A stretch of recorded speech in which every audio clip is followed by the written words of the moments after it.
তো শুভ নববর্ষের অনেক অনেক প্রীতি শুভেচ্ছা ও অভিনন্দন আমার তরফ থেকে।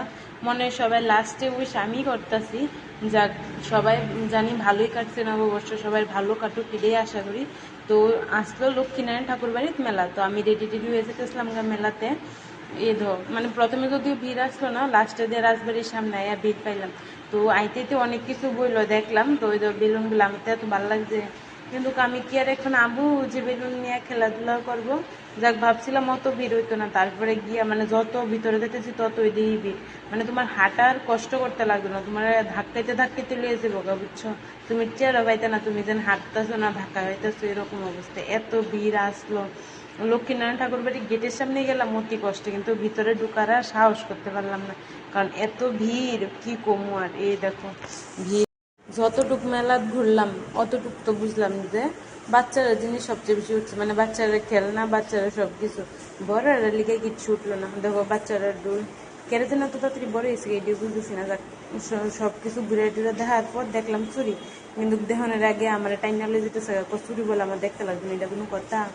যাক চুরি দেখতে দিল না। এই দেখো এখানে বাঁশ বেতে জিনিস যেমন দেখতে সুন্দর, দাম ডবে অতটাই সুন্দর, এত দাম।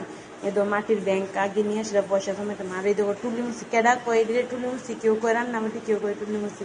আমরা তো শুরুর থেকে টুলি মুসি পেয়েছি দিলে, যাই না কেডা কিতা কয়। এই দো বাচ্চারা জামাইবো আমার কাছে এটি অক্ষণও আসলো, কিছুদিন আগ পর্যন্ত আসলো, অক্ষণ আর নাই আর কি দিছে সমস্যাটা।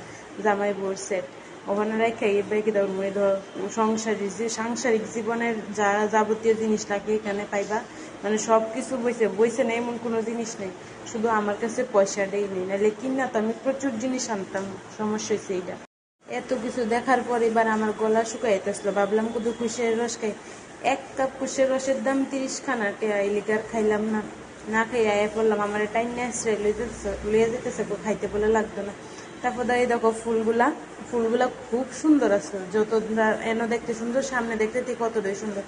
আর এই দেখো ফুতুলটিও সুন্দর আছে, কিন্তু আমি বুঝলাম না এটা বউ না ইংরাজি মেম সাহেব, মানে বোঝা যাইতেছে না। অ্যাকচুয়ালি আমি কনফিউজড এটা দেখে সেটা। যাকে এত কিছু দেওয়ার পর কিনার তো মানে কিনলাম তো না, উদয় দেখা ঘুরাইলাম। এই দেখো কানের, এবার শেষ পর্যন্ত নজর পড়লাম আমার কানে, কিন্তু কানের টেস্ট না অতটাও ভালো লাগছে না, কিছু কিছুটি ভালো লাগছে, কিন্তু সব দিয়ে তো ভালো লাগছে না। কানেরটি দেখতে যতটা ছোট্ট, দামটা অতটাই। এক এক জোড়া কানের দাম 50 টাকা, এমন একটা অবস্থা। মানে 50 টাকা দাম কত কিছু খাইতাম, তার কান কিনলাম না, না কিনে নাই পেলাম। তাও এইবার খাইলাম আইসক্রিম, কারণ গলা শুকাই তাছলো প্রথমে গেছিলাম। আর এই কাপ মাগো মা, 5টা কাপের দাম 100 টাকা এমনিতে। এই দেখো হাতিমিরের হাতিটি কিন্তু খুব সুন্দর আসলো। তারপরে যদি মাটির ব্যাংক, ওইখানে মাটির ব্যাংক থেকে এখানে মাটির ব্যাংকটি সুন্দর, কিন্তু এখন যেহেতু আর পয়সা জমাই না, তো আর কিনা লাভ নেই। এই দেখো আমার মেকআপ সব উঠতে যেতেছে মেলার মাঝখান দিয়ে, অর্ধেক মাঝখানে আমার মেকআপ সব উঠতে যেতেছে, আসল রূপ বেড়েই পড়তেছে, এরকম একটা অবস্থা। এত ধাক্কি ভিড়। তারপর দাম ডাইলাম খাইতে, এখানে মোমো স্টল বহুত কিছু আসলো এখানে।